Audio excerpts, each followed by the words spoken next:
भारत में क्या है, बुढ़ा हो गया भंते बनो, रिटायर हो गया भंते बनो, बीवी बच्चे नहीं पलते हैं भंते बनो, बीवी मार रही है भंते बनो, लड़के खाना नहीं दे रहे भंते बनो, टांग टूट गई भंते बनो।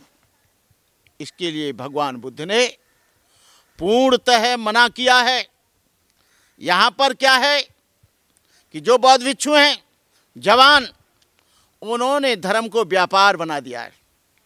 व्यापार बनाने का क्या है, वो बड़े बड़े आयोजन करेंगे, अपने चेलाओं को रसीदें देंगे, रसीदों से पैसा इकट्ठा करेंगे, बैंक में जमा कराएंगे, उससे अपना ऐशो आराम पूरे वर्ल्ड में घूमेंगे। और यही नहीं, वो अपनी बीवी को भी लेकर चलेंगे, अपने बच्चे को भी लेकर चलेंगे, अपने चेलाओं को भी लेकर चलेंगे। एक दूसरे भंते किस तरह के हैं, जैसे नादिया ले जाते थे ना पहले, वो बैल लेके भीख मांगते थे, आज गाड़ियों में चल के बौद्ध भिक्षु कोई संविधान ले जा रहा है, कोई बाबा साहब के वॉल्यूम ले जा रहा है, जबकि विनय पिटक में ये नियम है। भगवान बुद्ध की जो शिक्षा है, भगवान बुद्ध का जो बौद्ध भिक्षुओं के लिए विनय पिटक है, भिक्षुओं के 227 सील, भिक्षुणियों के 311, सामनेर के 10, अनागारिक के 8 और भिक्षु के उपासक के 5। लेकिन 227 तो छोड़िए सीलों का, वो उसमें तो 7 सील पालन नहीं कर रहे हैं। और क्यों नहीं कर रहे हैं? लालच के कारण। बौद्ध भिक्षु को कोई भी चीज़ बेचने का या खरीदने का ऑर्डर नहीं है, लेकिन बौद्ध भिक्षु आज चीज़ें बेच रहे हैं, रथ चला रहे हैं, अपने आप बड़े बड़े आयोजन कर रहे हैं। अरे तुम उपासकों से कराओ, और फिर वो आसाराम बापू की तरह जमीनें अपने ट्रस्ट के लिए, जो उनके व्यक्तिगत ट्रस्ट हैं, उसके लिए वो दान कर रहे हैं। न उनका परिवार से छूट रहे हैं, न अपने बाप से दूर जा रहे हैं, न अपनी बीवी से दूर जा रहे हैं, वो परिवार में रह रहे हैं, बहुजन समाज का पैसा ले रहे हैं। जो ओबीसी के बौद्ध भिक्षु बने, ओबीसी का मतलब किसी पे मेरा टीका टिप्पणी नहीं है, चाहे वो साख से बने, चाहे कहार से बने, लोहार से बने, चाहे खटीक से बने, चाहे कोली से बने, वो अपने समाज में नहीं जाएंगे ना संविधान बांटने, ना कुछ करने। वो किस में जाएंगे? पूरे के पूरे उसी जाटव समाज में, दक्षिण भारत में चमार, दक्षिण भारत में महार और उत्तर भारत में चमार। अम्बेडकरवादियों के यहाँ ही जाएंगे और अम्बेडकरवादियों के यहाँ खाएंगे।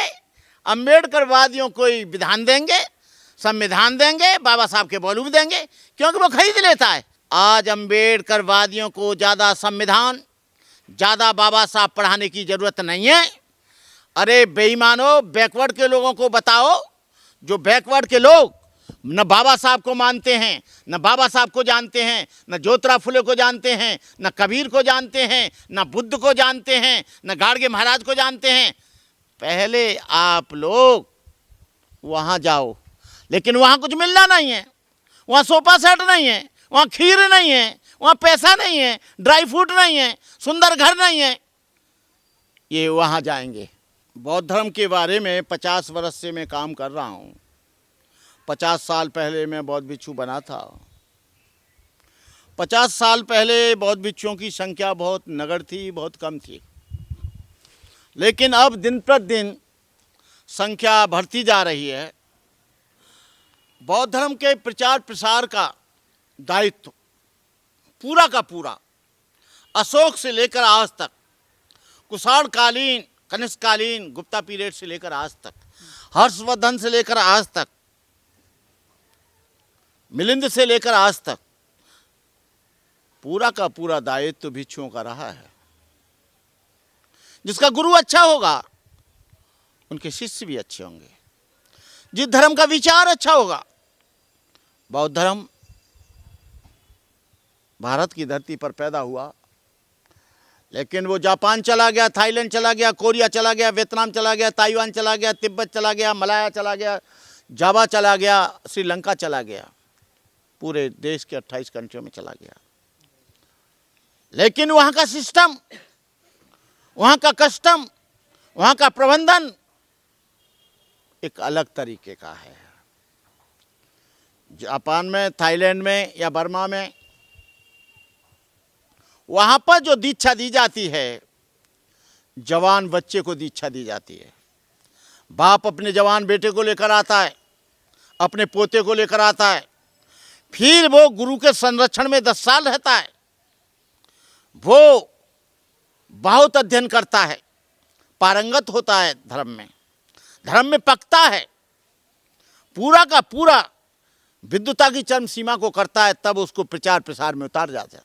तो मैं तमाम देश के अम्बेडकरवादियों से कहना चाहूँगा कि जो भी ओबीसी का व्यक्ति आए और जो ज़्यादा अम्बेडकर की बात करता है और जय भीम करता है, वो संकिसा में जो मेला लगता है, जिस बाबा साहब डॉक्टर अम्बेडकर ने बौद्ध धर्म को पुनर्जीवित किया, यदि बाबा साहब अम्बेडकर न होते तो भारत में बौद्ध धर्म न फैलता। इसलिए पहले वो संकिसा में बाबा साहब का फोटो रखवाएं, और बाबा साहब का वहाँ फोटो नहीं रखा जाता है तो मैं तमाम अम्बेडकरवादियों से निवेदन करूँगा कि संकिसा के लिए कोई चंदा न दें, संकिसा के लिए कोई हेल्प ना करें, संकिसा के मेले में नहीं जाएं। तुम्हारे पास बहुत बड़ा मेला पूरे राष्ट्र का अम्बेडकर जयंती है, अम्बेडकर जयंती है, भगवान बुद्ध की जयंती है, गाडगे महाराज की जयंती है, ज्योतिराव फुले की जयंती है। आप लोग उसमें जाएं, क्योंकि जातिवाद बौद्ध धर्म में भी अंडरग्राउंड प्रवेश कर गया है। भंते करुणाकर को जब उसे मालूम पड़ता है कि ये जाटव समाज से भंते आया है, वैसे भंते की कोई जाति नहीं होती, भंते भंते होता है, बौद्ध धर्म में कोई जाति नहीं। भगवान बुद्ध ने स्वयं कहा है, न जच्चा वसलो होती न जच्चा होती ब्राह्मणो, कम्मनो वसलो होती कम्मनो होती ब्राह्मणो। जन्म से न कोई ऊंचा होता है न नीचा होता है, न ब्राह्मण होता है न शूद्र होता है। कर्म से ही आदमी अच्छा होता है, कर्म से बुरा होता है, कर्म से नीचा होता है, कर्म से ऊंचा होता है। लेकिन मैं 40-45 साल से देख रहा हूँ, मेरे साथ इतना भेदभाव। वो लोग, ये बरुआ बौद्ध है, ये चकमा बौद्ध है, ये जो है शाक्य बौद्ध है, ये चमार बौद्ध है, ये धोबी बौद्ध है, ये खटीक बौद्ध है। इस बात को ख़त्म कर दीजिए, और जो अन्य जातियों से बने हैं उनको अपने समाज को जगाने के लिए तत्पर रहना चाहिए। केवल इस चमार को और महार को बुद्धिस्ट बनाने की आप कोशिश ना करें, वो बन चुका है। और जो भी भंते ये आते हैं तुमको दीक्षा देने के लिए, पहले उसकी बैकग्राउंड देखो, किस समाज से आया ये देखो, किसी जाति का है ये देखो, क्योंकि वो फिर अपनी जाति को ही आगे बढ़ाएगा, तुम पीछे रह जाओगे, तुम अपने समाज की कोई हेल्प नहीं कर पाओगे। मैं अम्बेडकरवादियों से कहना चाहता हूं कि किसी भी भंते को बुद्ध विहार बनाने के लिए, मीटिंग करने के लिए, कोई सम्मेलन करने के लिए, कोई किताब खरीदने के लिए कोई भी एक पैसा भी न दे, चंदा न दे, वो केवल 4 बच्चों को बाबा साहब की जीवनी दे दे अपने पैसे से, गरीब बच्चों को किताब दे दे, गरीब बच्चों को बैग दे दे, गरीब बच्चों को कपड़े दे दे, बस ये काम करना। भिक्षु को आपने दिया, ठीक है, भिक्षु आता है 10, 20, 50 रुपया देने में कोई बुराई बात नहीं है, लेकिन वो मोटी रकम मांगे कि मुझे गाड़ी खरीदनी है, मुझे बहुत बड़ा आंदोलन करना है। भगवान बुद्ध के बौद्ध भिक्षुओं ने भगवान बुद्ध के समय में भी, आज भी थाईलैंड में भी, जापान में भी जो कार्यक्रम ऑर्गेनाइज करते हैं वो उस उपासक करते हैं। लेकिन भिक्षुओं ने क्या कर रखा है, कुछ अपने एजेंट पकड़ रखे हैं, जब से मैंने बोलना शुरू किया है, और एजेंट पकड़ के उनकी साझेदारी होती है कि इतना पैसा हम तुम्हें दे देंगे, इतना पैसा हमें दे देना। वो सारे के सारे चमचा लोग, सारे के सारे उनके आसाराम बापू की तरह वो लोग काम कर रहे हैं। भिक्षुणी, भगवान बुद्ध का एक नियम है, कोई भी बौद्ध भिक्षु और एक बौद्ध भिक्षुणी साथ साथ एक गाड़ी में नहीं जा सकते, एक जगह प्रचार नहीं कर सकते, अपनी पत्नी के समय अपने परिवार के साथ देशना नहीं कर सकते, क्योंकि पत्नी जब देखेगी तो उसके प्रति आकर्षण, उसके प्रति मोह, उसके प्रति लगाव, उसके प्रति अटैचमेंट फैल जाएगा। भगवान बुद्ध की पत्नी कभी भगवान बुद्ध का प्रवचन सुनने के लिए नहीं आई, और भगवान बुद्ध ने की पत्नी, भगवान बुद्ध ने स्वयं कहा, ए यशोधरा, मैं तुम्हारा महान त्याग है। उन्होंने कभी अपनी मौसी को भी अपने साथ नहीं रखा, उन्होंने दीक्षा भी नहीं दी, आनंद से दीक्षा दिलाई, अपने बेटों को भी दीक्षा नहीं दी। लेकिन आज क्या है, अपनी पत्नी को दीक्षा दे रहे हैं, नाती को दे रहे हैं, पोते को दे रहे हैं, सारा पूरा परिवार बनते बना जा रहा है। क्योंकि एक झाड़ी बन जाती है, कम से कम 1-1 हज़ार रुपया 5 लोगों मिले तो 5,000 हो गए, झाड़ी बन गई। तो मैं अम्बेडकरवादियों और किसी से तो नहीं कहूँगा, न मैं बैकवर्ड से कहूँगा, न मैं ओबीसी से कहूँगा, न किसी और से कहूँगा, तुमसे ज़रूर कहूँगा कि अम्बेडकरवादियों, जो भी चमार कम्युनिटी के लोग हैं, जाटव कम्युनिटी के लोग हैं और कुरील कम्युनिटी के लोग हैं, दोहरे कम्युनिटी के लोग हैं, मेघवाल हैं, भैरवा हैं, पूरे देश के लिए मेरा मैसेज है कि बौद्ध भिक्षु के बारे में उसकी बैकग्राउंड पूछो। चीवर पहन कर आ गया तो भगवान नहीं हो गया।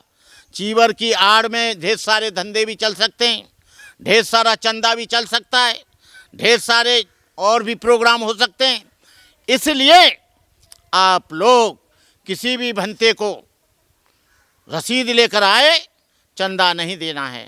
बुद्ध विहार बन रहा है, कमेटी बना रही है, तो आप सीमेंट दे दो, लोहा दे दो, बालू दे दो, कुछ और दे दो, लेकिन भिक्षु के हाथ में पैसा दिया तो वो लालची हो जाएगा। भिक्षु के हाथ में पैसा दिया लोभी हो जाएगा। भिक्षु के हाथ में पैसा दिया तो वो कोई भी गलत काम कर पाएगा। इसलिए मैं तमाम देश के लोगों से कहना चाहता हूँ, बहुत से लोग भंते लोग पूरे देश में आयोजन कर रहे हैं, बड़े बड़े सम्मेलन कर रहे हैं, उसके पीछे सम्मेलन से कोई लेना देना नहीं है। उसके पीछे चंदा और धंधा, चंदा और धंधा। इस चंदे और धंधे के उसमें बौद्ध भिक्षु पूरे के पूरे, भगवान बुद्ध ने कहा चरत भिक्खवे चारकं भोजन हिताय भोजन सुखाय लोकानुकंपाय। ए भिक्षु, निरंतर चर्या करो, निरंतर धम्म उपदेश दो।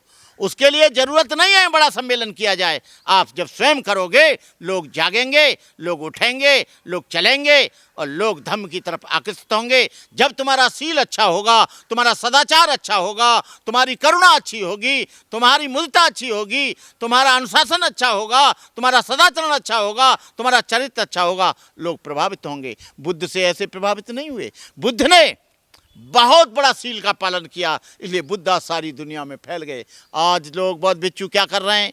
कोई पार्टी में जा रहा है, कोई समाजवादी पार्टी में जा रहा है, कोई टिकट मांग रहा है, कोई बीएसपी से टिकट मांग रहा है, कोई कांग्रेस से टिकट मांग रहा है। अरे भिक्षुओं का काम नहीं है, आप अपना धार्मिक काम करिए। आप इधर टिकट मांगेंगे तो आपसे ऊपर का राष्ट्रीय अध्यक्ष होगा, आप टिकट मांगेंगे और भी कोऑर्डिनेटर होंगे। इसलिए किसी के अंडर में न रहकर आपके दो आदर्श हैं, एक भगवान बुद्ध और एक बाबा साहब, और जो बहुजन समाज के महापुरुष हैं वो आदर्श हैं। आपका और कोई आदर्श नहीं है।